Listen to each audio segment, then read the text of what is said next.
Hello. Here we are. We're at chapter 18 of the Curatage Ghost. Yaya wanted to see the crown again. Since that day she and Esme had drawn it, she'd thought about it a lot and, with some difficulty, had persuaded Grandad to get it out again. One thing had been gnawing away at her. It seemed so small, definitely too small for Max, who had a big head. She had convinced herself that it was a crown for a lady. Presumably from Catherine Beaufort's family, and she wanted to examine it again and redraw it. Grandad could not have put into words why he thought the chest should really be left alone, but he just felt strongly that, well, it was private.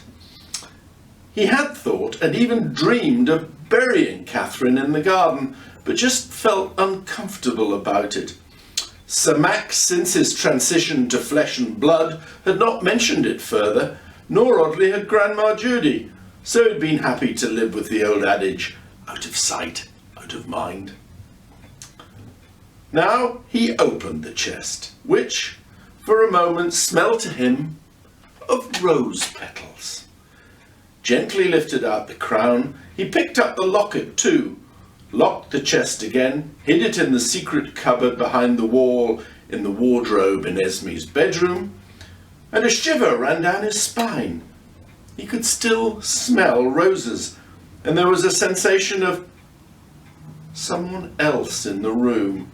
He looked around, but saw no one, paused for a few seconds, then came downstairs. Yaya, be careful with this beautiful object. It is precious. We should really hand it over to the authorities, but something tells me the time is just not quite right. But we are the caretakers, and that is what we must do. Yaya opened up her drawing equipment, found a small raised wooden cheese board, which she covered in some spare white cloth, and placed the crown on it. After a while, she turned it round to get a different view. Then she noticed a little sort of catch at the base internally. Her small dainty fingers explored round the area, and suddenly, with a small click, a 2-inch little gold door opened inwards. Yaya, excited, looked to see if there was anything inside. There was. A small piece of old paper or parchment came out quite easily. It was folded in two. Yaya knew she should not really try to unfold it, as it was likely to crumble into dust. But the overwhelming power of unsated curiosity got the better of her. She was very gentle, very careful, and the little note opened. The writing was fresh and clear. For traitors on the block should die. I am no traitor, no, not I. My faithfulness stands fast, and so towards the block I shall not go, nor make one step, as you shall see. Christ, in thy mercy, save thou me. Yaya realized that rather than reading the words, she was hearing them in her head, spoken by an ethereal, melodious female voice. Like Grandad, she looked around, and she also saw no one, but she knew someone was there. Catherine Beaufort, you're here, aren't you? There was a rustling of the air, hardly a movement, but it was something. Catherine, said Yaya again, very softly. And there she was, standing in front of the inglenook fireplace. She was a looker. Full lips, high cheekbones, dark eyes, and brilliant light yellow, almost white hair.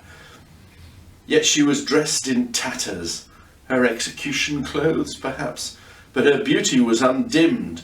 nor the obvious power of her personality. She fixed Yaya with a gaze so strong that she couldn't move or turn her head. Yaya could sense she was somehow being searched to discover if she was friend or foe. She willed herself to come over as friend. After a few moments, or was it minutes, she felt Catherine relax her mind grip. "Catherine, your husband is here. I can take you to him." Catherine looked puzzled. Was that irritation? "Husband? I have no husband." A soft, beautiful, but definitely regal sort of voice filled Yaya's brain. The ghost looked around the breakfast room. A thought seemed to occur to her. "Oh, you mean Maximilian? That pompous fool whose obsession had me executed. He is here? Am I to spend eternity with a deluded dullard? If this is Christ's mercy, God spare me his anger." Yaya had not expected this. Seeing the ghost was the easy bit, but to find her angry and not living up to the picture that Sir Max had created was a little unnerving. She didn't know what to do and was worried about what was going to happen. Just at that juncture, Esme breezed in. "Hamley's brought the vicar to see Sir Max. They're in the sitting room. The vicar's quizzing him about old history things. I don't think he believes he's really a ghost." She began to notice that Yaya seemed a bit distracted, even possibly frightened. She followed her gaze and saw a sort of shimmering in the fireplace. This slowly assembled in her mind to be the vision of an unkempt, if striking, young lady. She got it in one. "Catherine?" Yaya nodded. "Oh, we could take her to meet Max. The vicar could even marry them after all this time." This did not go down well in the Inglenook.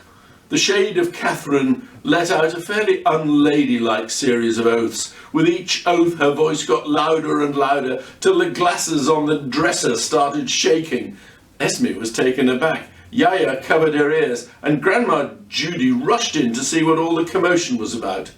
She was not pleased at a ghost making a fuss in her fireplace. "Is that you making all that racket?" she said to the flickering image. "I would be very grateful if you could keep your voice down. We don't want to upset the neighbours, do we?" Catherine stared at Judy in confusion and anger, and promptly disappeared. The room went very quiet. Yaya said, "I think she was a bit cross." There didn't seem any denying that.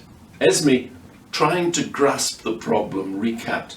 "So Lady Catherine was not as keen on Sir Max as he thinks." "I think that's putting it mildly," said Yaya. Judy shook her head. "If it goes on like this, who am I gonna call?" The girls yelled as one, "Ghostbusters!" End of chapter 18.